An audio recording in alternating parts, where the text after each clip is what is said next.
자, 오늘 함께 은혜 나누실 말씀입니다. 요나서 3장 1절부터 10절까지 있는 말씀입니다. 오늘도 우리 개개인에게 주시는 귀한 말씀으로 붙잡고 합독하며 읽어 내려가도록 하겠습니다. 요나서 3장 1절부터입니다. 함께 읽습니다. 여호와의 말씀이 두 번째로 요나에게 임하니라. 이르시되 일어나 저 큰 성읍 니느웨로 가서 내가 내게 명한 바를 그들에게 선포하라 하신지라. 요나가 여호와의 말씀대로 일어나서 니느웨로 가니라. 니느웨는 사흘 동안 걸을 만큼 하나님 앞에 큰 성읍이더라. 요나가 그 성읍에 들어가서 하루 동안 다니며 외쳐 이르되 40일이 지나면 니느웨가 무너지리라 하였더니 니느웨 사람들이 하나님을 믿고 금식을 선포하고 높고 낮은 자를 막론하고 굵은 베옷을 입은지라. 그 일이 니느웨 왕에게 들림에 왕이 보좌에서 일어나 왕복을 벗고 굵은 베옷을 입고 제위에 앉으니라.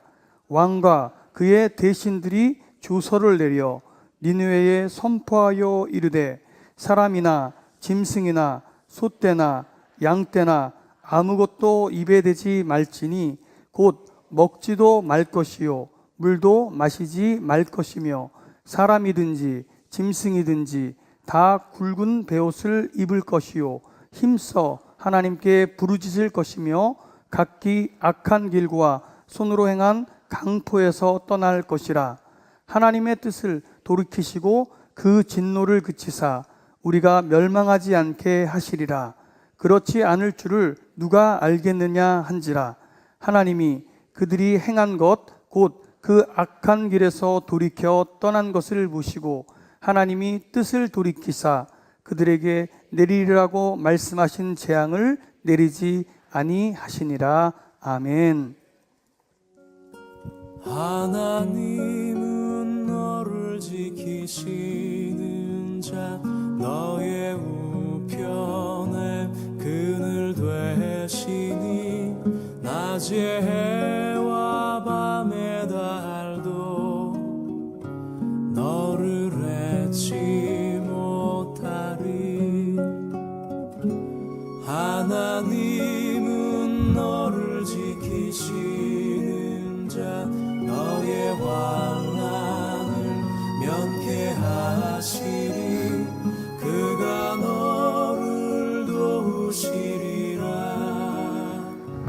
자, 우리 옆 사람에게 손을 뻗어서 축복하겠습니다. 눈을 들어 산을 보아라. 너의 도움 어디서 오나. 천지 지으신 너를 만드신 여호와께로다. 천지 지으신 나를 만드신 여호와께로다.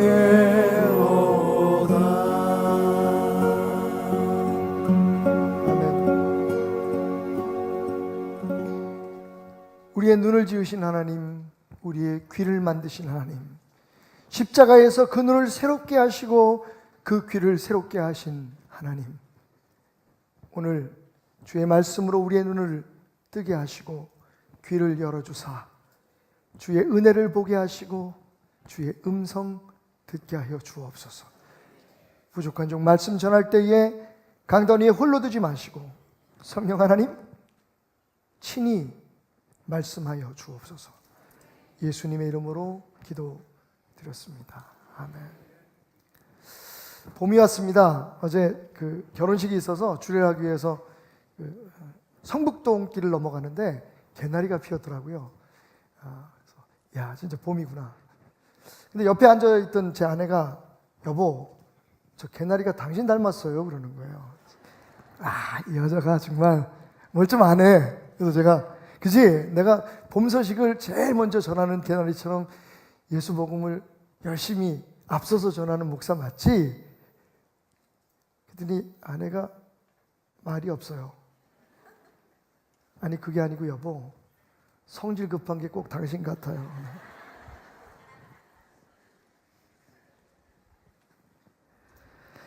예, 오늘 아침에 여러분들에게 커피를 좀 대접을 하려고 준비를 했습니다.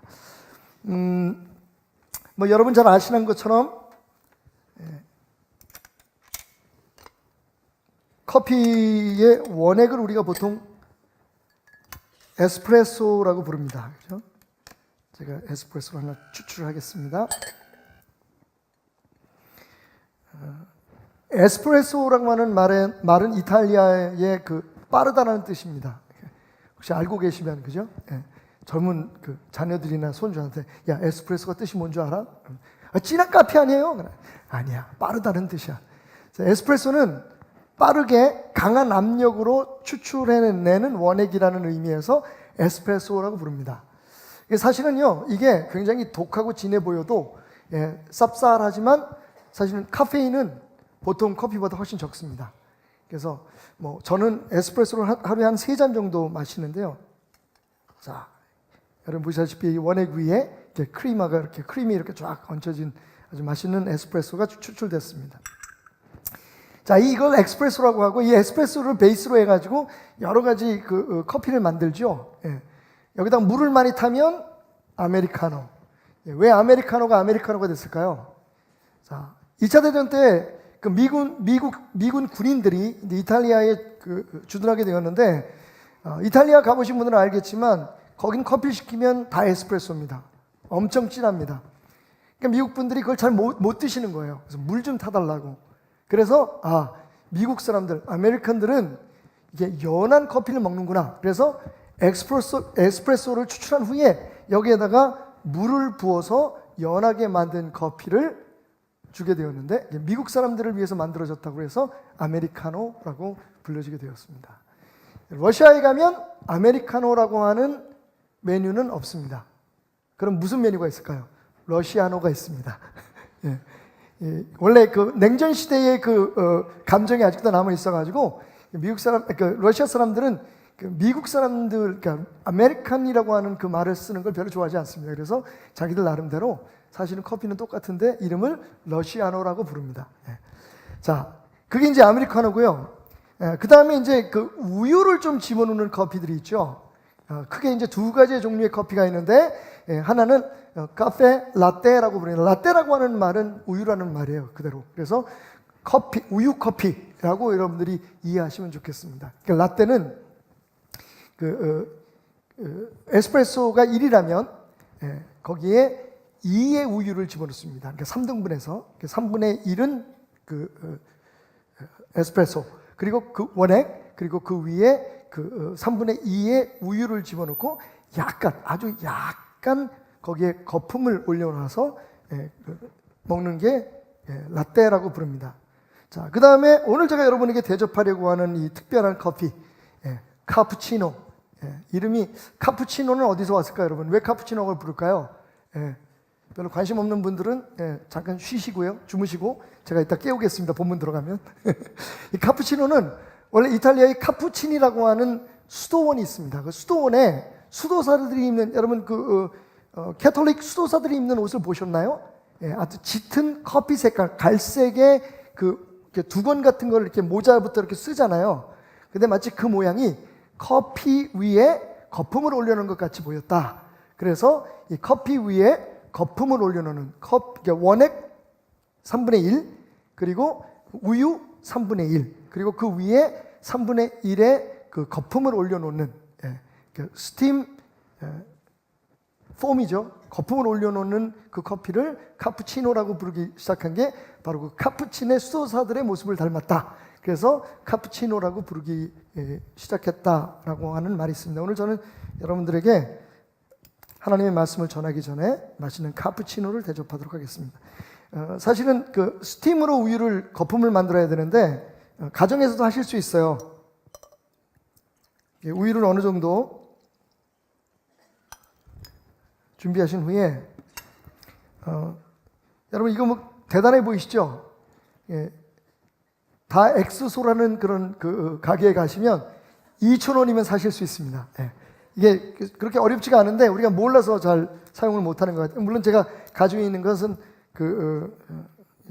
스타벅스의 거품기입니다만 이게 꼭 뭐 이렇게 좋은 거, 이게 뭐 좋은 것도 아니에요. 이것도 가격이 얼마 하지 않습니다만 2,000원이면 여러분들이 사실 수 있습니다. 이걸 약간 데펴야겠죠? 자, 데피는 동안 제가 또 다른 이야기들을 좀 들려드리도록 하겠습니다. 자, 이게 그 밀크는 그냥 찬 밀크를 집어넣으면 거품이 안 생기기 때문에, 그리고 커피가 식잖아요. 그래서 이 따뜻한 커피에 따뜻한 밀크, 소위 우리가 말하는 스팀 밀크를 집어넣게 됩니다. 데핀 밀크를, 데운 밀크를, 우유를 집어넣게 되고, 그리고 약간 따뜻한 밀크로, 여러분 뜨거우면 이게 고체화가 되기 때문에 거품이 안 나요. 그래서 약간 뭐 실온에 보관했던 우유 같으면 한 1분 정도, 700와트입니다 이거. 1000와트짜리에 집어넣으시면 한 30초. 700와트짜리 이거 정확히 맞추셔야 돼요. 그 마이크로웨이브 오븐에다 집어넣고 약간 이제 데피시고 난 후에 이거 가지고 이제 거품을 만드시면 되겠습니다. 자, 여기서 잠깐 시간이 있으니까 말씀을 팁을 하나 드리자면, 여러분들이 어디 그 커피 전문점에 들어가셨어요. 그래서 라떼나 카푸치노나 사실은 우유가 들어가는 그 커피잖아요. 그래서 겉으로 보기엔 잘 알 수가 없습니다. 그렇지만 진짜 이 커피 전문점이 제대로 하고 있느냐 안 하고 있느냐를 알 수 있으면, 알려면 한 가지 비결이 있어요. 뭘 보면 알 수 있냐면요, 카푸치노와 라떼는 그릇의 크기가 달라야 합니다. 그러니까 라떼는 그릇이 커요. 밀크 우유 말씀드렸죠. 밀크 커피. 그 밀크 커피 같은 경우에는 큰 그릇에 담습니다. 그리고 이 카푸치노는 좀 작은 그릇에 담아서 거품을 올려놓는 그런 커피다라고 이해하시면 되겠습니다. 적당히 덮여진 커피를 거품을 내도록 하겠습니다. 기계가 얼마라고요? 2,000원입니다. 물론 AA 배터리, AA 배터리는 별도 구매하셔야 됩니다. 저희 어머님이 그 라떼를 드세요. 너무 진한 커피를 안 드시기 때문에, 그래서 이제 어머님한테 커피를 대접하려고 제가 이 기계를 주문해서 샀습니다. 제가 여러 개의 커피를 해보니까, 이거 이제 광고는 아니고 여기에 특별히 사용되는 커피를 말씀드리면, 제일 거품이 잘 나는 게 메일 우유의 프레시 밀크라는 게 거품이 제일 잘 나요. 진짜. 그리고 서울 우유도 괜찮습니다. 서울 우유도 괜찮고, 요새 뭐 DHA인가? 그 우유도 거품이 곧잘 나는데, 그래도 역시 그 거품이 제일 잘 나는 건 메일 우유입니다. 약간 45도로 이렇게 굽혀서 하시면 훨씬 거품이 잘 나죠.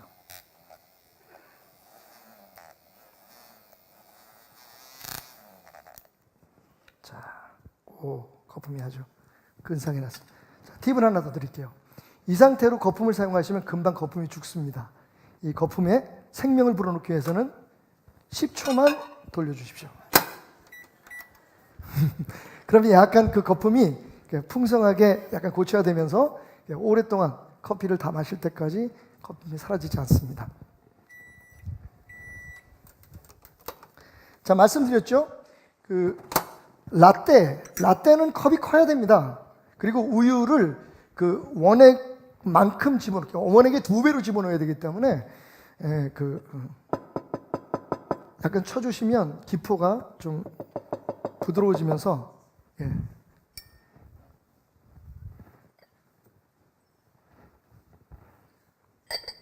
숨들 쉬세요. 어차피 저 혼자 마실 거니까 기대하지 마시고요. 우유를 조금만 집어넣겠습니다. 너무 많이 주시면 안 되고요. 자, 이렇게 해서 연해진 커피에다가 거품 잘 났네요. 커피도 강단에서 끓이니까 은혜를 받아가지고 이렇게 버글버글. 이 부드러운 게 하실 때 이렇게 좀 약간 이렇게 탁 흘려주는 것도 이게 매력인 것 같아요, 그죠? 자, 아무리 뭐라 그러셔도 안 나눠드려요. 이건 저 혼자 먹습니다. 이제 그 카푸치노의 특징은 이렇게 이제 거품이 올라온 후에, 진짜 맛있게 생겼다. 자, 거기에 그 시네몬 가루를 조금 올려주거나 아니면 그 기호에 따라서 초콜릿 가루를 뿌리시기도 하시고, 좀 고급스럽게 드시는 분들은 오렌지를 말려서 오렌지를 가루를 내서 오렌지 가루를 넣으면 약간 상쾌한 그런 카푸치노를 만드실 수 있습니다. 참고로 보통 우리가 시네몬 그러면 우리나라의 계피라고 생각하시잖아요. 시네몬 가루와 계피 가루는 다릅니다. 같은 종류이긴 하지만 이 시네몬 가루는 특히 터키에서 나는 그 특별한 시네몬 나무에서 만들어낸 그런 가루를 시네몬 가루라고 말한다라고 생각하시면 되겠고요. 뭐 계피를 넣어도 계피 맛이 납니다만, 근데 자, 이게 카푸치노입니다.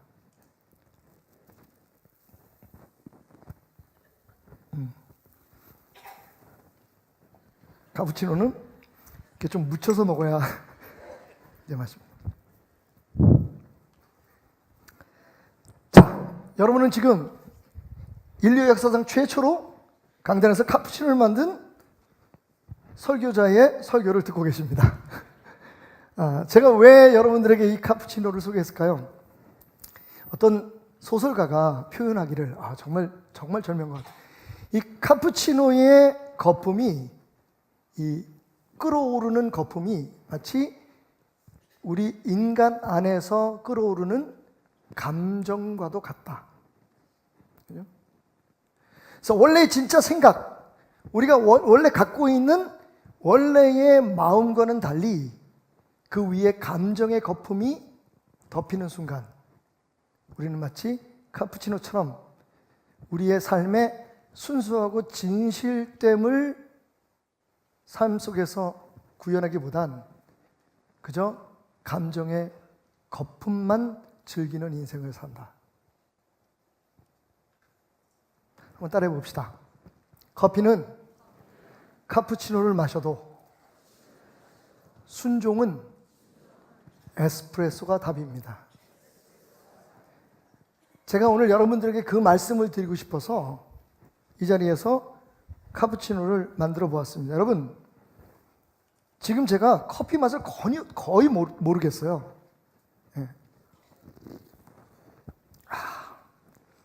이 거품만 나요. 아직도 커피의 원액이 밑에 있긴 합니다만 사실은 어쩌면 우리의 신앙생활이 이 카푸치노 같지 않은가라는 생각을 해봅니다. 아니, 적어도 요나는 그랬던 것 같아요. 여러분 보십시오. 하나님의 명령은 참으로 간결하고 단순했습니다. 뭐였죠? 니누의 성에 가서, 큰 성 니누에 가서 거기에 하나님께서 40일 후에 저주를, 진노를 부으실 것이다 라는 말을 전하라는 것이었습니다. 히브리 말로는 딱 5문자예요. 5글자.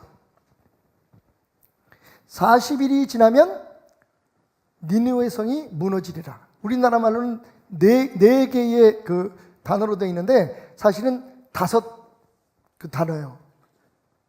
40일이 지나면 니느웨가 무너지리라.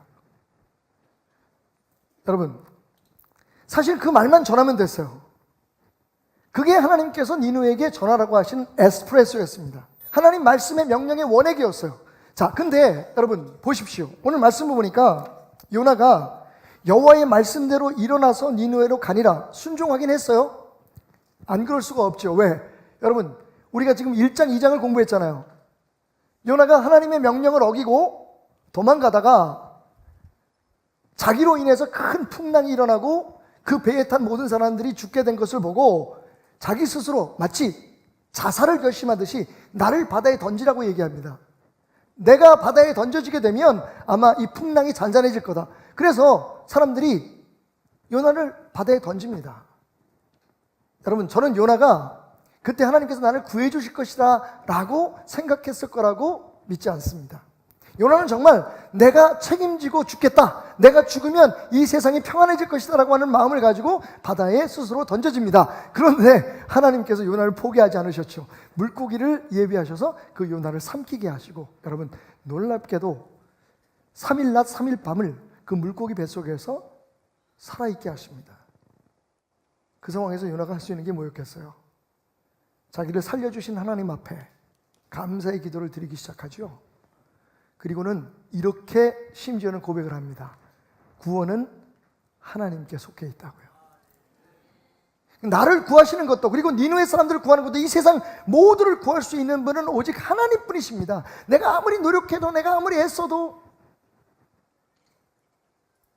우리 인간은 스스로를 구원할 수 없는 존재입니다라는 고백을 합니다. 그러자 하나님께서 요나를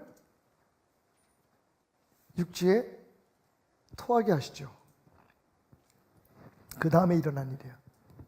오늘 말씀을 보니까 요나가 그 상황에서 어떻게 하나님의 말씀을 순종하지 않을 수가 있겠어요? 자기가 고백한 게 있는데, 자기가 경험한 체험이 있는데, 그래서 니느웨로 갔습니다. 그런데 여러분, 여기서 문제가 시작돼요. 니느웨는 사흘 동안 걸을 만큼 하나님 앞에 큰 성읍이었더라. 여러분, 우리가 추측해 볼 수 있는 건 4장에 가면 니느웨 사람들이 회개하고 구원받은 사람이 12만 명이라고 성경은 기록하고 있어요. 그러니까 12만 명이 사는 소도시였습니다. 근데 그 당시로 말하면 엄청나게 큰 도시였죠. 그 도시를 다 돌아다니려면 3일이 걸렸습니다. 근데 3일을 걸어야만 다 돌 수 있는 그 성읍에 요나가 그 성읍에 들어가서 하루 동안 다니며 외쳐 이르되 40일이 지나면 니느웨가 무너지리라 하였더라. 딱 5마디를 외치면서 3일을 다녀야 될 길을 하루만 대강 그냥 외치고 지나가 버린 거예요. 여러분, 말씀은 엑스프레소가 맞습니다. 근데 요나는 순종을 엑스프레소로 하지 않았어요. 그죠? 요나는 대강대강 했어요. 할 수밖에 없으니까, 해야만 하니까. 그런데 문제는 뭡니까? 여전히 그의 삶에 감정의 거품이 끼어 있었다는 거예요. 하나님의 말씀을 순종하긴 순종하면서도 뭐라고 생각하냐면, 그래도 여전히 나는 하나님의 선택이 옳지 않다고 생각하는 거예요. 하나님한테 화가 나 있는 거예요. 내 생각이 옳다고 생각하는 거예요. 꼭 저 사람들을 살려야 될 이유가 없다고 생각하는 겁니다. 여러분, 제가 여러분들에게 말씀드리는 신앙의 카푸치노가 바로 그런 겁니다. 우리가 교회에 나와요. 하나님을 믿습니다. 그런데 하나님의 말씀에 대해서 우리가 그 하나님의 말씀을 그 있는 그대로 순종하는 데에 실패합니다. 이유가 뭘까요? 거품 때문입니다. 우리가 살아가면서 우리도 모르게 생겨나는 우리 중심적이고, 아니 심지어는요, 하나님이 잘 몰라. 내가 행복해지는 방법은 하나님보다 내가 잘하는 거예요. 왜 그걸 하지 말라는지 모르겠는 거예요. 분명히 내가 이걸 안 하면 행복해질 것 같은데 잘 될 것 같은데 하나님이 그걸 하려는 거예요. 보세요, 여러분. 하나님께서 요나에게 니누에로 가라 그럴 때 원수 같은 니누에 사람들에게 하나님의 의도가 분명하잖아요. 멸망시키려고 그러는 게 아니라 구원하려고 보냈단 말이에요. 니누에 사람들이 구원을 받으면 요나는 행복하지 않아요. 요나가 자기 스스로 행복해지려면 니누에 사람들이 죽어야 돼요. 멸망해야 돼요. 그런데 그 사람들에게 가서 구원을 선포하려는 거예요. 요나는 생각합니다. 하나님은 내가 행복해지는 방법을 모르시는 것 같아.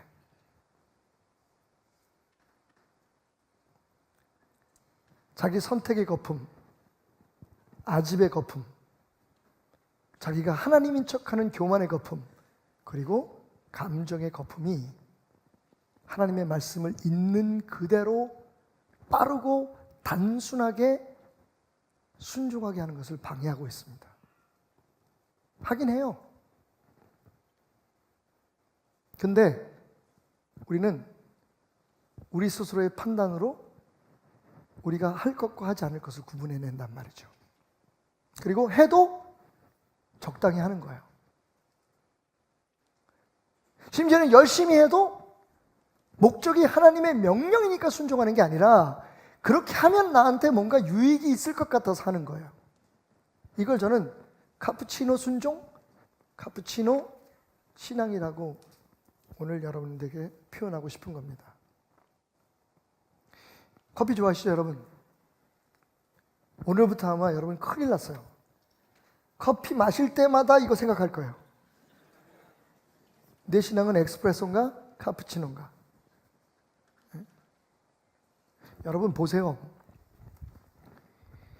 뭐 요새는 굉장히 브랜딩을 많이 해가지고 커피 종류가 무지 많잖아요. 그죠? 무슨 라떼 커피, 라떼에도 무슨 녹차 라떼가 있고 고구마 라떼가 있고 하여튼 여러 종류의 라떼, 카푸치노 무슨 마키아토라는 것도 있죠. 마키아토는 또 그 단계 들어가면 이제 거기에 또 그 이름이 바뀌는데 아주 작은 컵에 담죠.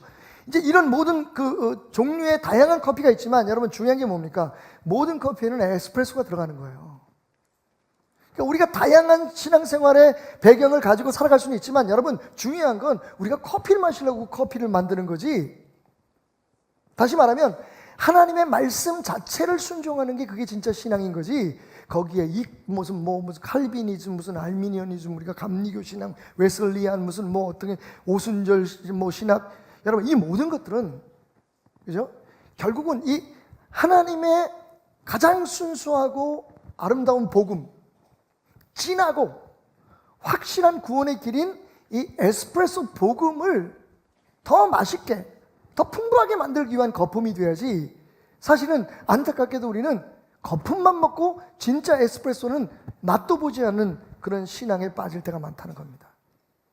안타깝게도 시간이 흐를수록 하나님에 대해서 더 잘 안다고 생각하기 시작할 때부터 우리는 더 카푸치노 거품에 매료되어서 진짜 하나님의 말씀, 그 순수한 복음에 접근하는 것을 두려워하기 시작한다는 거죠. 다시 한번 고백해 볼까요? 커피는 카푸치노를 마셔도 순종은 에스프레소로 하자. 여러분 다른 이유 없어요. 하나님의 말씀이니까 순종하는 겁니다. 아멘? 여러분 왜 하나님의 말씀이니까 순종해요? 이거 무슨 설득력 없잖아요. 우리가 다 자주적이고 자기 의지가 있는 사람들인데 왜 하나님의 말씀을 해서 순종해요? 자, 거기에는 어떠한 전제가 있습니까?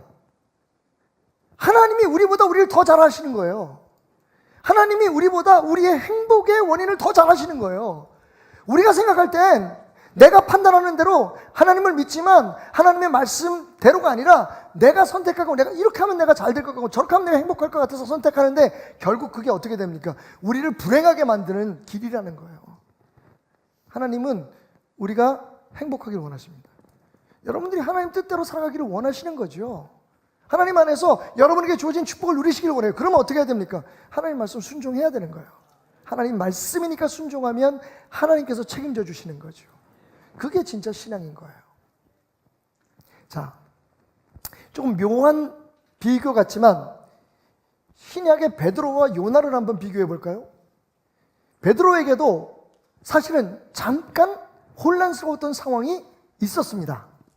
사도행전 10장에 보면 어느 날 요빠라는 곳에서 머물러 있는 그 베드로에게 한 사람이 찾아와요.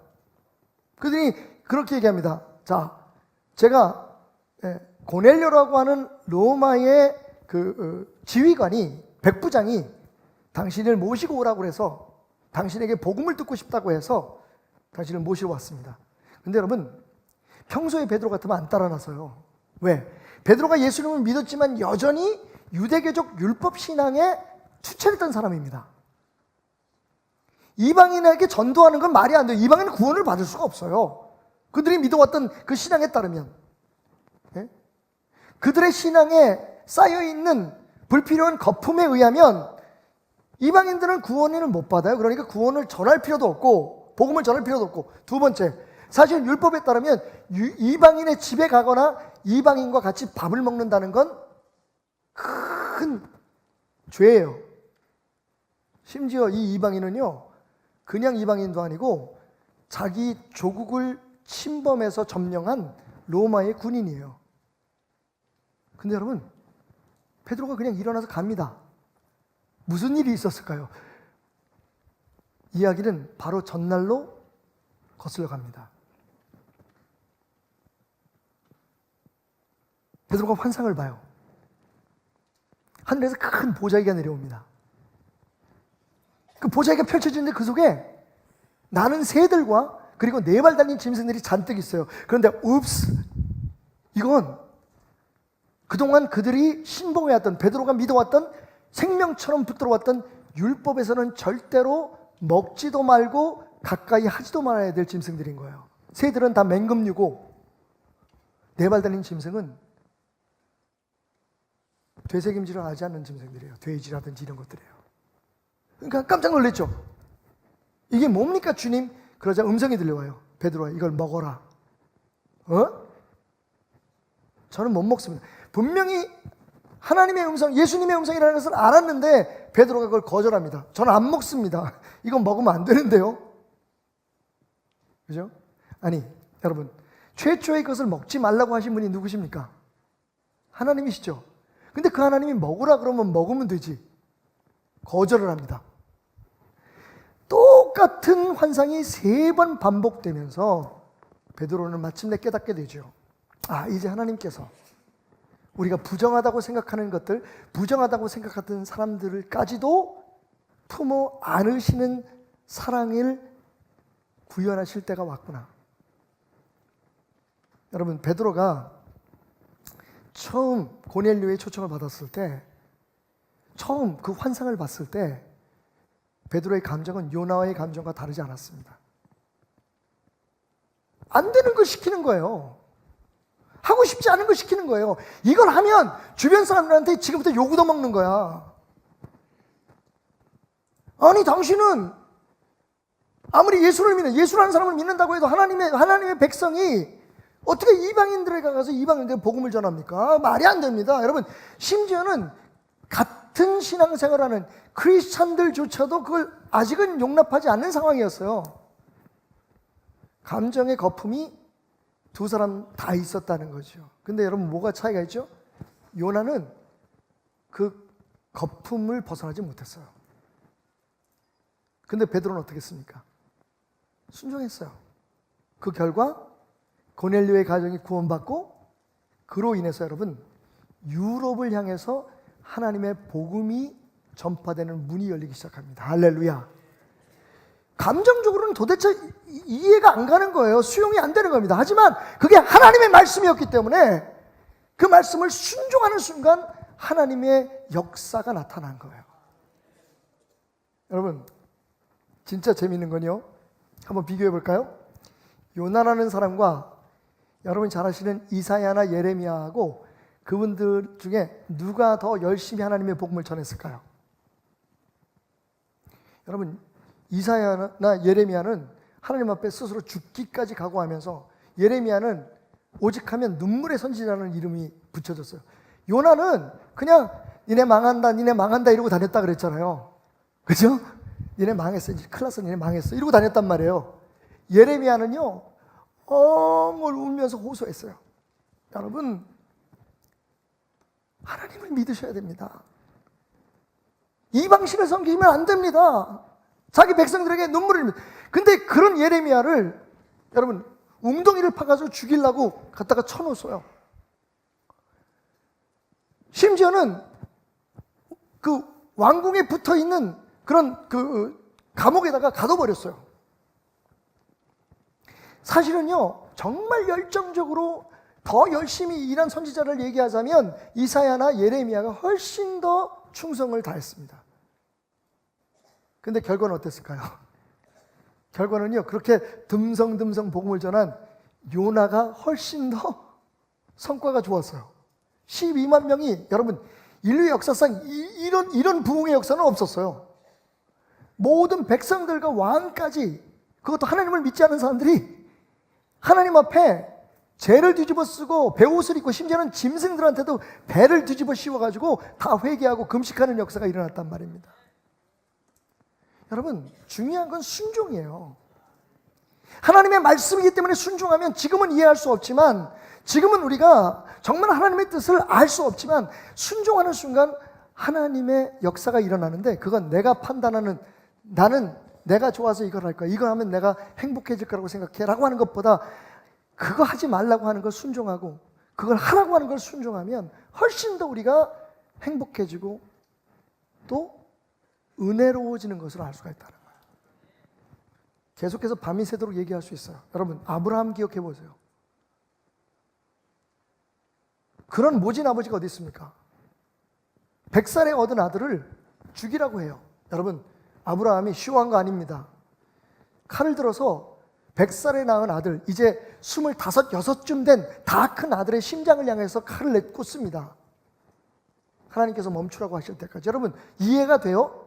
하나님은 그런 분이 아니었어요. 여태까지 한 번도 인신 제사를 요구하는 하나님이 아니십니다. 주변의 다른 신들은 첫 아들을 죽여서 바치고 불에다 집어 던지라고 하는 몰락이라든지 바알 같은 신들이 있었어요. 그런데 하나님은 한 번도 사람을 죽여서 바치라는 얘기를 하지 않으셨습니다. 대신 하나님이, 여러분 아시잖아요, 양의 희생, 짐승의 희생을 통해서 인간의 죄를 대신 용서하시는 제사를 받으시는 분이었어요. 그런데 처음으로 아브라함에게 그 아들을 죽여서 바치라고 하십니다. 여러분, 이해돼요? 이해 안 됩니다. 용납돼요? 용납 안 됩니다. 기쁜 일이에요? 기쁜 일 아닙니다. 그런데 그게 하나님의 말씀이라는 것을 믿고 하나님의 말씀이기 때문에 순종한 거예요. 에스프레소 순종이에요. 다른 감정적인 모든 거품과 내 판단과 내 이해력, 그 거품들을 다 제해버리고 그냥 하나님 말씀 그대로 순종했더니, 할렐루야! 하나님께서 계획하셨던 아브라함을 통한 온 세상의 구원의 역사를 시작하신 거예요. 아브라함을 통해서 온 세상을 하나님께서 구원하신 거예요. 여러분, 순종은 에스프레소가 맞습니다. 이유 없어요. 하나님의 말씀이기 때문에 순종하는 겁니다. 그러면 하나님이 책임져 주십니다. 하나님이 역사하십니다. 우리의 문제가 뭔지 아세요? 하나님이 역사해달라고 얘기하고 하나님이 책임져달라고 얘기하면서 우리는 하나님의 말씀에 순종하지 않는다는 거예요. 거품만 즐기고 있어요. 신앙생활에 거품만 즐기고 있어요. 복음이 아니라 신앙생활에 거품만 즐기고 있어요. 자, 여러분, 오늘 요나서에서 깨달아야 될 또 하나의 중요한 사실이 있습니다. 그게 뭐냐면, 따라해 볼까요? 하나님은 변하지 않습니다. 당신이 변하는 게 답입니다. 내가 변하는 게 답이에요. 한번 보실까요? 1장 1절 2절. 여호와의 말씀이 아미떼의 아들 요나에게 임하니라. 이르시되 너는 일어나서 큰 성읍 니네로 가서 그것을 향하여 외치라. 그 악독이 내 앞에 상달되었음이니라 하시니라. 자, 1장 1절과 2절이에요. 3장 1절과 2절을 다시 읽겠습니다. 여호와의 말씀이 두 번째로 요나에게 임하니라. 이르시되 일어나 저 큰 성읍 니느웨로 가서 내가 내게 명한 바를 그들에게 선포하라 하신지라. 여러분, 워딩은 좀 다 차이가 있어요. 그죠? 예. 말씀의 내용은 조금 차이가 있는, 말씀, 말, 단어나 사용하는 것들은 조금 차이가 있지만, 여러분, 내용은 변하지 않았죠. 하나님께서 처음에 그리고 두 번째에 원하셨던 게 뭐예요? 니느웨 사람들에게 회개를 요청하신 거잖아요. 너희들 40일 안에 회개하지 않으면 멸망할 거라는 얘기였잖아요. 니느웨 성 사람들을 구원하시려고 하는 하나님의 마음, 계획은 변하지 않았습니다. 근데 그 둘 사이에 무슨 일이 있었어요? 여러분 용서해 주십시오. 제가 원래 좀 이렇게 거칠게 말을 하지만 이 얘기는 꼭 하셔야 여러분들이 가슴에 콱 박힐 것 같아서. 여러분 1장과 2장 하나님이 처음 주셨던 명령과 그리고 두 번째 주셨던 변하지 않는 명령 사이에 무슨 일이 있었느냐? 요나의 개고생이 있었어요. 무슨 고생이요? 개고생. 하나님은 안 변했어요. 요나가 변화했는데 하나님의 말씀을 변하지 않는 그 계획과 뜻을 받아들이지 못하는 그 과정에서 요나는 정말 모든 풍파와 모든 역경을 다 겪습니다. 우리가 하나님의 뜻을 바꿀 수 없어요. 특히 그것이 구원의 문제라면 여러분 우리의 선택이나 우리의 방법에 따라서 구원받을 사람, 구원받지 않을 사람 우리가 바꿀 수 없어요. 하나님은 한 사람이라도 더 구원받길 원해요. 그 사람들이 우리에게 어떤 일을 했든지 우리나라에 어떤 일을 했든지 그죠? 여러분 니느웨를 보세요. 니느웨가 구원받아야 될 이유가 뭐가 있나요?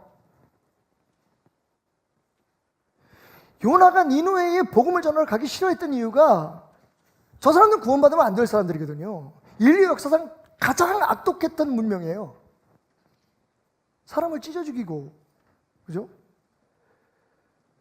우리가 흔히 말하는 능지처참을 하는데 팔을 잘라도 팔다리를 잘라도 다 안 자르고 한 팔만 남겨둔다잖아요. 왜? 그걸 가족들이 잡고 끌고 가라고. 여러분 그런 문명이었어요. 그런 사람들이었어요. 근데 그런 사람들이 구원받는다는 걸 우리가 이해할 수가 있습니까? 그런데 하나님은 원하셨어요.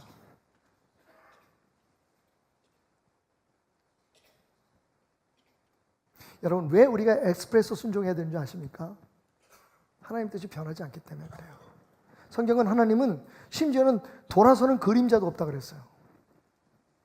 우리가 무슨 짓을 하든 우리가 어떤 행동을 하든 하나님이 구원하시고자 하나님으로부터 멀리 떨어져서 죄로 인해서 영원히 죽을 수밖에 없는 우리 영혼들을 구원하시겠다고 하는 그분의 계획과 마음은 바꿀 수 없어요. 나한테 어떤 사람인지 상관없어요. 왜 그래요? 여러분 말씀드렸죠? 하나님은 우리를 보실 때 우리를 보시는 게 아니라 우리의 죄를 대속하신 예수 그리스도의 십자가를 통해서 우리를 보신다고 말씀드렸잖아요. 우리한테는 원수고 우리한테는 죽일 놈이라도 하나님 보실 땐 예수 십자가의 보혈의 능력으로 너끈히 넉넉히 구원받을 수 있는 영혼인 거예요. 자, 빨리 결론으로 갑시다. 그래서 오늘 제가 드리고 싶은 말씀이 이거였어요. 한번 따라해 볼까요? 신앙은 사람 또는 환경이 아닌 하나님께 반응하는 겁니다.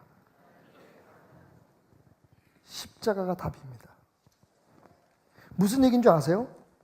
우리는요, 어떤 사람이나 어떤 상황이나 어떤 문제가 생기면 그 문제와 싸우면서 그 문제를 우리가 알고 있던 방식, 우리가 하고 싶은 방식으로 대하면서 하나님 앞에 도와달라 그러죠. 자, 기독교 신앙은요, 그게 아니에요. 사도 바울이 이렇게 고백합니다. 내가 그리스도와 함께 십자가에 못 박혔나니, 자, 그 다음이 중요해요. 그런즉 이제는 내가 산 게 아니고 누가 사신 거라고요? 내 안에 그리스도께서 사신 거라는 거예요. 그러니까 그동안에 내가 살아왔고 내가 경험해왔고 내가 알고 있던 그 가치관이나 기준으로 사람을 평가하거나 내 앞에 있는 환경이나 문제를 대하면 신앙이 아닌 거죠. 그럼 어떻게 해야 돼요? 하나님의 입장에서 그걸 대해야 되는 거예요. 우리를 향해서 우리를 구원하기 위해서 십자가에 피 흘려 죽으신 예수 그리스도의 십자가 위에서 주님과 함께 그 사람을 바라봐야 되는 거예요. 말이 돼요, 여러분. 말이 돼요. 들어보세요. 오른뺨을 치면 왼뺨을 돌려대라 할 수 있어요? 말은 할 수 있어요.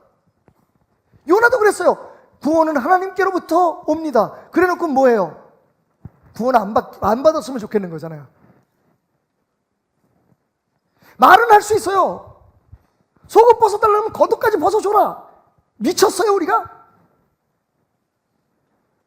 말을 할 수 있어요, 여러분. 원수를 용서할 뿐만 아니라 원수를 축복하고 위해서 기도하래. 참나. 근데 여러분, 그게 안 되면 하나님의 말씀을 우리가 순종 안 하는 거잖아요. 저는 물어요. 그럼 하나님, 그렇게 하는 것이 우리의 노력이 아니라면서요. 그러면 어떻게 하면 그렇게 할 수 있을까요? 그때 내 앞에 보여주신 답이 뭐냐면 십자가인 거예요. 십자가를 기억해라. 자, 여러분 기억하시죠? 예수님께서 겟세마네 동산에서 기도하실 때 이렇게 기도하십니다. 될 수만 있으면 이 쓴 잔을 내게서 걷어가 주십시오. 여러분, 예수님도 그 삶에 거품이 있었어요. 감정이 있었어요. 죽기 싫었어요. 이런 생각 하셨을 거예요. 아니 도대체 하나님이 꼭 내가 이게 죽는 방법만으로 세상을 구원하실 수, 여러분 십자가 외에 길이 없었을까요? 하나님이 꼭 사람을 십자가에 못 박아 죽여야만 이 세상을 구원할 수 있는 그런 분이냔 말이에요. 솔직히 말하면 싹 없애고 다시 새롭게 창조하실 수도 있는 분인데, 분명히 육신을 입었던 예수님 입장에서는 그게 얼마나 고통스럽고 나를 행복하게 만들지 않을 일이라는 걸 알았어요. 그러니까 예수님 말씀하시는 이 잔을 내게서 걷어가 주십시오. 근데 중요한 게 뭡니까? 예수님은 그 거품을 걷어내고 결국은 에스프레소에 도달하죠. 뭐라고 얘기해요? 하지만 이 방법이 당신이 선택한 방법이라면 내 뜻대로 마옵시고 아버지의 뜻대로 하옵소서. 이게 신앙인 거예요. 하나님 당신의 뜻은 아는데 저는 제 뜻대로 하겠습니다. 이거 신앙 아닌 거예요. 혹은 아니 내가 안 되니까요, 내 방법으로 할 테니까 당신은 날 좀 도와주세요. 신앙 아닌 거예요. 그건 다른 종교도 다 그렇게 해요. 내가 계획 세우고 내가 어떤 내가 원하는 대로 하면서 그냥 하나님은 날 조금만 도와주시면 된다고 생각하는 건 다른 종교도 다 해요. 기독교는 뭐가 차이가 있느냐? 난 이렇게 생각하는데요, 난 이렇게 해야 내가 행복할 것 같은데요, 예?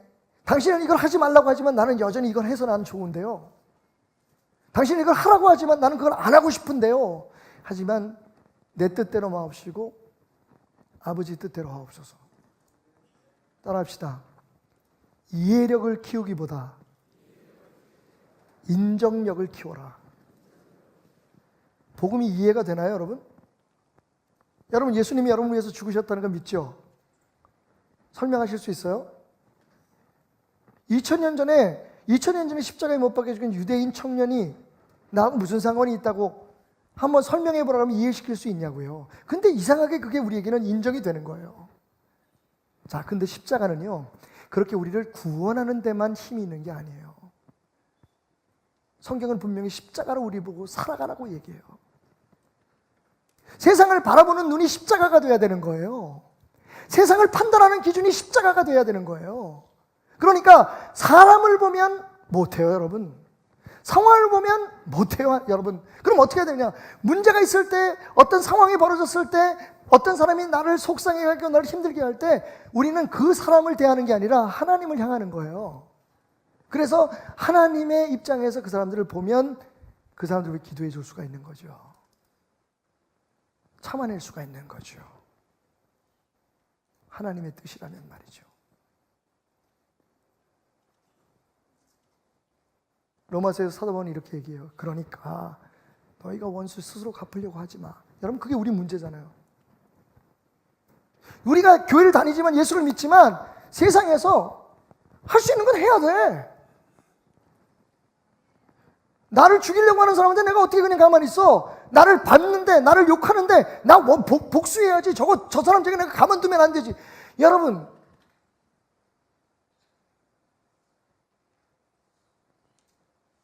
우리 보고 원수 갚지 말래잖아요. 원수를 사랑하래잖아요. 그게 우리 힘으로 돼요? 사람 보고 돼요? 내 눈앞에 원수가 있는데 그 사람을 진짜 내가 그동안에 살아왔던 그 삶의 거품으로 판단하면, 그 삶의 경험이나 가치관으로 판단하면 용서 못해요. 그러면 복음은 여러분과 아무런 관계가 없는 거예요. 그 순간에는. 물론 여러분이 예수를 믿어서 구원을 받았지만 십자가가 여러분의 삶에 아무런 힘이 없는 거예요. 다른 얘기로 하면 여러분 죄송하지만 여러분은 하나님을 무기력한 신으로 만드는 거예요. 여러분 안에 살아계시는 성령님이 아무런 도움이 안 되는 거예요.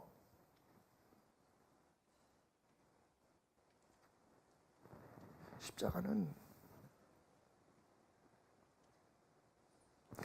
우리를 구원했을 뿐만 아니라 매일매일의 삶 속에 하나님의 눈으로, 하나님의 마음으로 세상을 대할 수 있게 하는 힘이에요.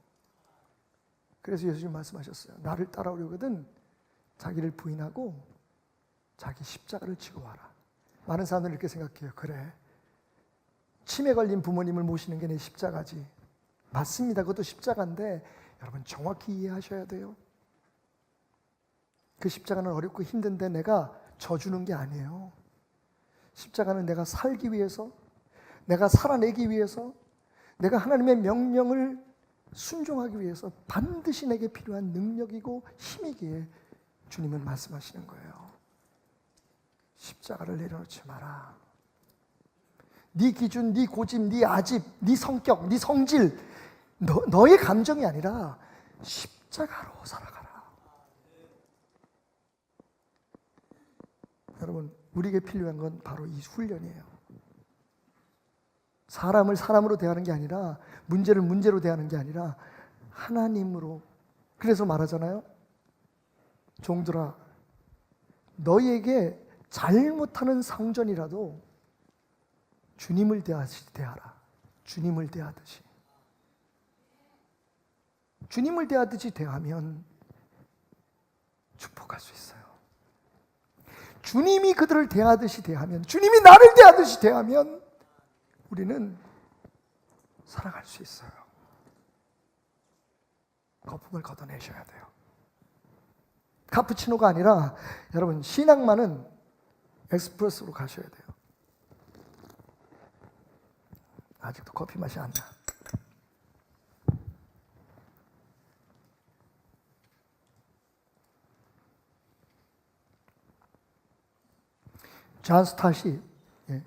존 스타트라고 하는 신학자가 이런 말을 했어요. 대속의 은혜가 의롭지 않다고 생각하는 사람들에게 쓴 글이에요. 대속은 우리의 죄와 구원과 다 깊은 관계가 있다. 죄란 인간이 하나님이 계셔야 될 자리에 스스로 자기의 자리를 잡는 것이다. 그러면 구원은 뭐냐? 기독교적 구원이 뭔지 아세요? 바로 그래서 인간이 당해야 할 형벌의 자리에 하나님께서 오셔서 자리를 잡으시는 거다. 제가 지난주에 사다리로 설명했죠. 다른 종교는 저 사다리 끝에 있는 신을 만나기 위해서 우리가 수고하고 고행하고 노력해서 가야 되는 거라면, 기독교는 하나님께서 그 사다리를 내려오셔서 낮은 곳에서 우리를 만나신 거라고. 존 스타시 말하는 얘기가 똑같은 얘기예요. 여러분, 기독교는요, 와우, 저는 정말 자부심이 생겨요. 그 은혜 앞에 이 세상 그 어떤 것도 제게 줄 수 없는 만족과 자신감이 생겨요. 우리 인간은 하나님의 자리를 뺏으려고 해요. 끊임없이. 근데 하나님은 그 결과로 말미암아 형벌을 받아야 될 그 자리에, 인간의 자리에 당신이 오셔서 형벌을 받으신 거예요. 그러면 여러분, 우리는 어떻게 살아야 돼요? 우리 인간의 자리에 오셔서, 저 높고 높은 별을 넘어서 낮고 낮은 땅에 오셔서 스스로 하나님인 것을 포기하시고 이 땅에 인간의 모습을 오셔서 우리의 형벌을 대신하신 그분을 위해 살아야 된다는 거죠. 그게 성경 말씀 아닙니까? 그분과 함께 살아내는 거. 여러분, 다시 한번 오늘 설교의 핵심을 말씀드립니다. 거품 걷어내세요. 내가 즐기고 내가 원하고 내가 편안하게 생각하는 거품 걷어내시고 에스프레소 신앙, 복음에 집중하세요. 역사가 나타납니다. 제가 아까 그 어르신 간증하시라고 한 이유가 있어요. 온 가족이 함께 예배 드리고 싶어서 그게 용납되는 우리에게 오셨대요. 근데 오셔서 며칠 안 돼서 여러분, 제가 안수하지 않았어요. 누구에게 기도 부탁하지 않았어요. 평생도록 아팠던 그 머리가 갑자기 하나님께서 환상 속에서, 꿈 속에서 나타나셔가지고 사람들을 통해서 그 머리에 불을 지르시더니, 여러분, 아까 어르신이 긴장하셔서 그 말씀 빼놓으셨는데 가서 MRI를 찍어보니까 머리에 문제가 싹 없어요. 그러니까 그 결과가 나왔는데 아무런 문제가 없더래요. 그냥 교회 와서 앉아 있었는데.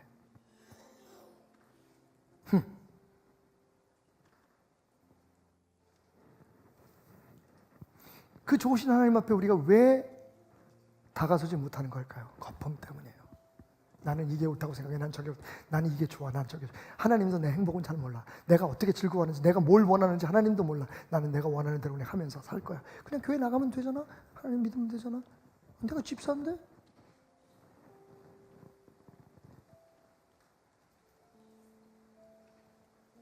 감정의 거품,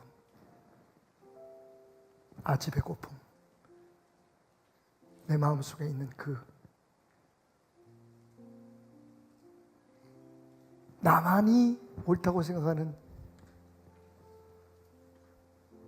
자아의 거품을 걷어내시고 하나님의 말씀이니까 순종해 보세요. 하나님이 그렇게 말씀하시니까 순종해 보세요. 여러분, 니느웨 사람들이 요나의 말을 듣고서 구원받았나요? 아닙니다. 요나가 전한 하나님의 말씀을 듣고 변화받은 거지요. 우리는 그냥 그렇게 하나님의 말씀에 순종함으로 그분의 축복의 도구가 되는 거예요.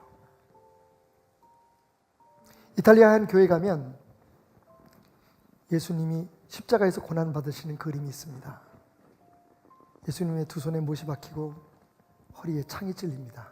그런데 그 그림이 특이한 것은 그 뒤에 어렴풋하게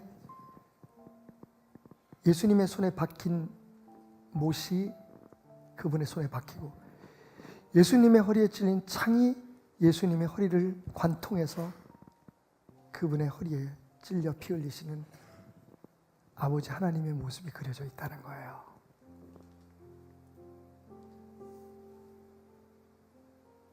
근데 오늘 저는 거기다 제 마음의 붓으로 이렇게 그림을 덧그리고 싶어요. 그 앞에 내가 서 있는 거죠. 내가 십자가에 못 박혔나니 그런즉 이제는 내가 산 것이 아니요 내 안에 그리스도께서 사신 것이라.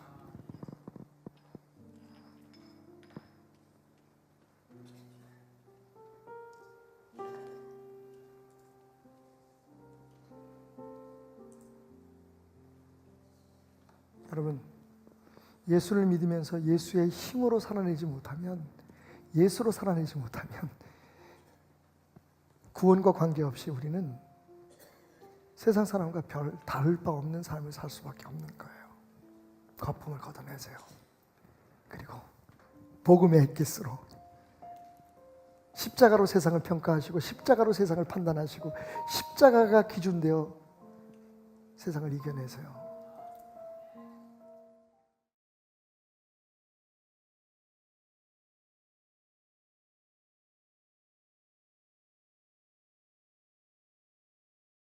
할렐루야. 우리 하나님께 영광의 박수로 주님의 이름을 높여드리며 귀한 예배의 문을 이 시간 열겠습니다. 나의 빛이 되시는 주님, 오늘도 이 시간 주님을 찬양합니다. 우리 같이 이 시간 고백함으로 귀한 예배의 문을 열며 주님께 나아가는 은혜가 있기를 원합니다.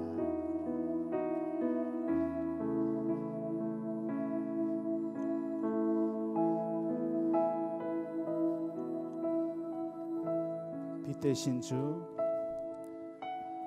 빛 대신 주, 어둠 가운데 비추사 내 눈 보게 하소서.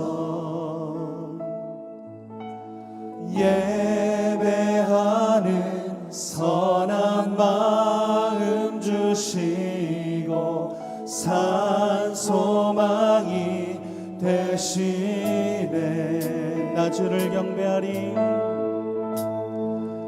나 주를 경배하리. 엎드려 절하며 고백해 주 나의 하나님. 오 사랑스런 주님, 존귀한 예수님, 아름답고 놀라우신 주. 만유의 높임을, 만유의 높임을 받으소서. 영광 주께 계신 주, 겸손하게 겸손하게 이 땅 임하신 주 높여 찬양하리라. 나 주를 경배하리라, 주를 경배하리. 엎드려 절하며 고백해 주 나의 하나님. 오 사랑스런 주님, 존귀한 예수님, 아름답고 놀라우신 나 주를 경배, 나 주를 경배하리. 엎드려 절하며 고백해 주 나의 하나님. 오 사랑스러운 주님, 존귀한 예수님, 아름답고 놀라우신 나 주를 경배, 나 주를 경배하리. 엎드려 절하며 고백해 주 나의 하나님. 오 사랑스러운 주님, 존귀한 예수님, 아름답고 놀라. 우리 한 번 더 고백합니다. 나 주를 경배, 나 주를 경배하리. 엎드려 절하며 고백해 주 나의 하나님. 오 사랑스러운 주님, 존귀한 예수님, 아름답고 놀라우신 할 수 없네, 할 수 없네 주의 은혜. 내 죄 위한 주 십자가 할 수 없네, 할 수 없네 주의 은혜. 내 죄 위한 주 십자가 할 수 없네, 할 수 없네 주의 은혜. 내 죄 위한 주. 우리 마지막으로 한 번 더 할 수 없네, 할 수 없네 주의 은혜. 내 죄 위한 주 십자가. 나 주를 경배하리, 나 주를 경배하리. 엎드려 절하며 고백해 주 나의 하나님. 오 사랑스런 주님 존귀한 예수님 아름답고 놀라우신 나 주를 경배 나 주를 경배하리 엎드려 절하며 고백해 주 나의 하나님 오 사랑스러운 주님 존귀한 예수님 아름답고 놀라우신 나 주를 경배 주를 경배하리 엎드려 절하며 고백해 주 나의 하나님 오 사랑스러운 주님 존귀한 예수님 아름답고 오늘 이 시간 내가 주님을 경배하며 찬양합니다. 나 주를 경배하리 엎드려 절하며 고백해 주 나의 하나님 오 사랑스러운 주님 존귀한 예수님 아름답고 놀라우신 주 우리 같이 마지막으로 목소리로 고백합니다. 나 주를 경배하리 엎드려 절하며 고백해 주 나의 하나님 오 사랑스러운 주님 존귀한 예수님 아름답고 놀라우신 주 할렐루야. 오늘도 주님을 찬양하고 경배하며 나가기를 원합니다. 나의 인생의 주인 되신 주님 오늘도 이 시간 이곳에 함께하여 주시옵소서. 주님을 찬양합니다.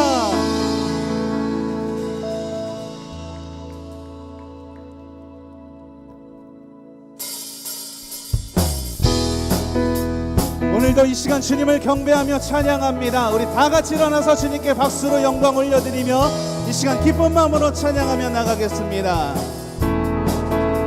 내 맘의 눈을 여소서 내 맘의 눈을 열어 주보게 하소서 주보게 하소서 주보게 하소서 내 맘의 눈을 여소서 내 맘의 눈을 열어 주보게 하소서 주보게 하소서 한 번 더 내 맘의 눈을 여소서 내 맘의 눈을 열어 주보게 하소서 주보게 하소서 내 맘의 눈을 여소서 내 맘의 눈을 열어 주보게 하소서 주보게 하소서 주 이름 높이 들리고 영광의 빛 비춰주시며 권능 넘치게 오니 원하네 거룩 내 맘의 눈을 여소서 내 맘의 눈을 열어 주보게 하소서 주보게 하소서 내 맘의 눈을 열어 내 맘의 눈을 여소서 내 맘의 눈을 열어 주보게 하소서 주보게 하소서 선포합시다. 주 이름 높이 주 이름 높이 들리고 영광의 빛 비춰주시며 권능 넘치게 보니 원하네 거룩고 한 번 더 주 이름 높이 들리고 비춰주시며 권능 넘치길 보기 원하네.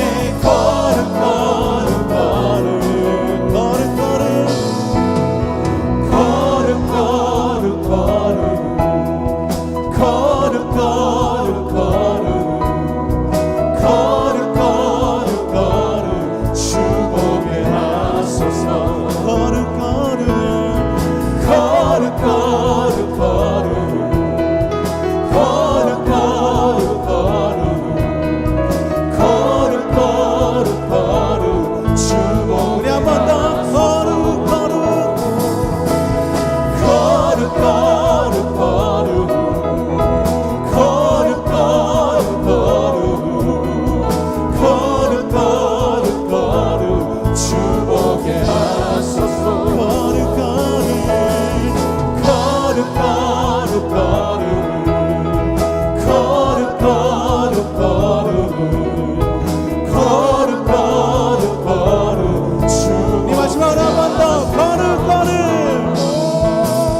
걸음 걸음 걸음 걸음 걸음 걸음 걸음 걸음 주보게 하소서. 주보게 하소서. 주보게 주보게. 계속해서 찬양합니다. 주와 같이 주와 같이 길 가는 것 즐거운 일 아닌가. 우리 주님 걸어가신 발자취를 밟겠네. 어린아이 같은 우리 미련하고 약하나 주의 손에 이끌리어 생명길로 한 걸음 한 걸음 주 예수와 함께 날마다 우리 걸어가리. 꽃이 피는 들판이나 험한 골짜기라도 주가 인도하는 대로 주와 같이 예선지자에 똑같이 우리들도 천국에 들려 올라갈 때까지 주와 같이 한 걸음 한 걸음 한 걸음 주 예수와 함께 날마다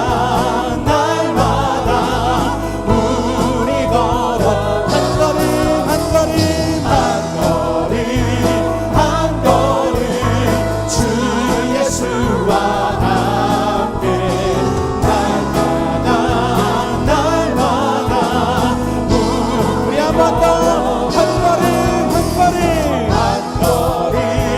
한 걸음 주 예수와 함께 날마다 우리 마지막으로 한 번 더 한 걸음 한 걸음 주 예수와 함께 날마다 우리 걸어가리. 할렐루야. 날마다 한 걸음 한 걸음씩 주님과 함께 동행하며 나아가기 원합니다.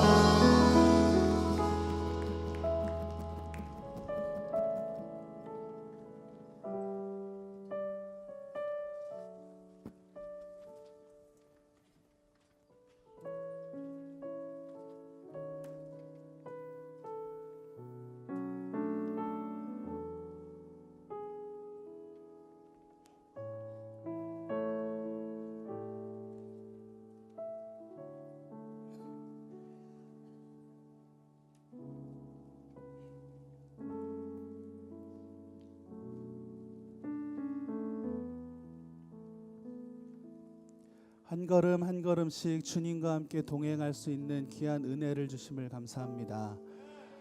오늘도 이 시간 예배 가운데 주님께 나아갈 때에 주님 앞에 가만히 서 있는 귀한 은혜가 있기를 원합니다. 주님의 인도하심대로 주님의 손길로 우리가 움직여지는 귀한 은혜가 있기를 원합니다. 우리의 삶을 주관하시고 우리에게 언제나 힘과 도움을 주시는 그 주님을 찬양하며 오늘도 이 시간 나의 마음 가운데 함께 하실 주님을 예배합니다. 우리 같이 고백하며 주님께 나아가기 원합니다.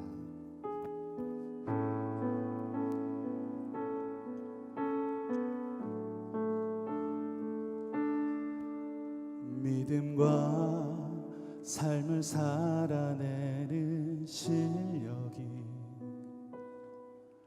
너무나 다른 내 모습을 볼 때 이 모습도 주가 사랑하실까 자신 없는 내 모습 그저 주님 앞에 있네 나 같은 자도 사랑하여 주시고 한 번도 나를 떠나지 않으셨네 아픔 속에 주를 찾게 여긴 나 꾸짖지 않으시고 내 손 잡아주시네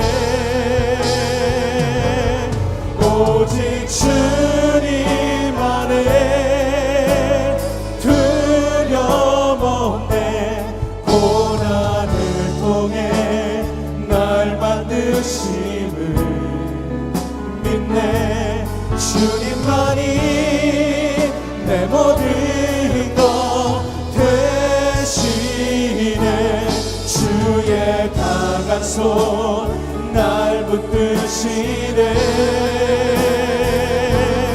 오직 주님 안에 소망이 있네 내 삶을 통해 영광 받으신 주님만이 내 모든 것 되시네 주의 선하심 나 노래하네 우리 한 번 더 고백하겠습니다 믿음과 삶을 살아내는 실력이 너무나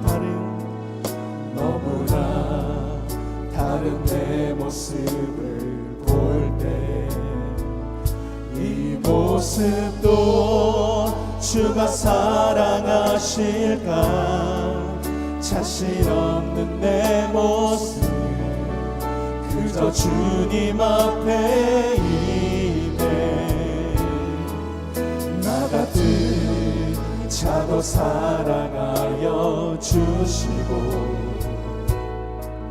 한 번도 나를 떠나지 않으셨네 아픔 속에 주를 찾게 여긴 나 꾸짖지 않으시고 내 손 잡아주시네 오직 주님 안에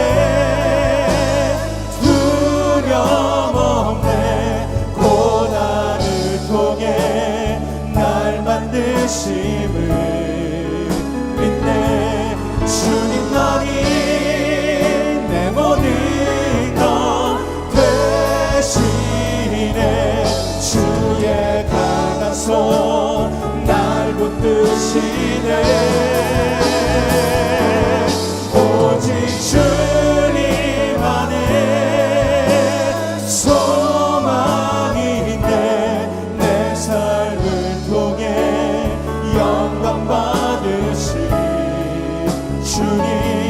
주님만이 내 모든 것 되시네 주의 선하심 나 우리 마지막으로 한 번 더 고백합니다 오직 주님 안에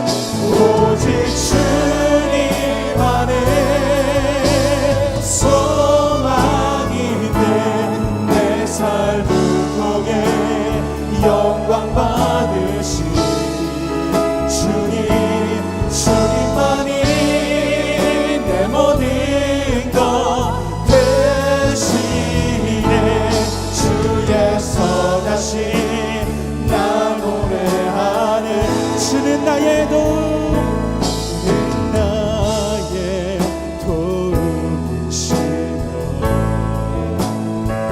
주의 계획 영원하시네. 주의 위엄 앞에 믿음으로 순종해 예배드리리. 주님께서 날 이끄시며 주가 항상 함께, 주가 항상 함께 하시네. 주의 사랑 안에 믿음으로 순종해 예배드리리. 주는 나의 도움, 주는 나의 도움이시며 주의 계획 영원하시네. 주의 위엄 앞에 믿음으로 순종해 예배드리리. 주님께서 날 이끄시며 주가 항상 함께 하시네. 주의 사랑 안에 믿음으로 순종해 우리 마지막으로 한 번 더 고백합니다. 주는 나의